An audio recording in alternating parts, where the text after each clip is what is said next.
快嘅音乐加上奇妙嘅歌词，创出客家话传承嘅困境。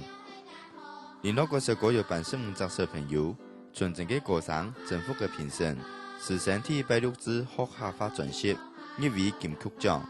也係樂隊以來300人以來前排，所以多謝大家。但係我得獎，我得獎，我目標我是越為越一定會強，我得獎加油咩？1位就係肯定，假使得獎，小朋友學客話會過有啲。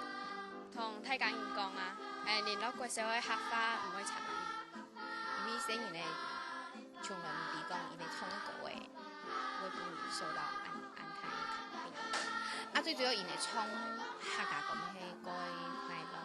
學客話專輯美術歌中嘅一啲故事，教導小朋友認識鄉土，學習土地嘅客家話，連唱片封面嘛真有意思。用國父孫中山先生唱起出來呢，如係我本身人嘅記得，國父客家人，你冇講客家話，都唔知啊有嘅禮義廉恥，所以客家文化呢最重要嘅冇客家話都冇得傳承。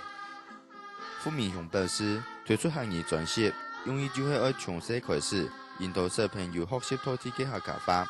小朋友唔但唱得歡喜，對身為客家人還有高度嘅認同感。不管有得獎冇，師生仲希望參加頒獎典禮，豐盛一下客家新聞潘成旺評論報道。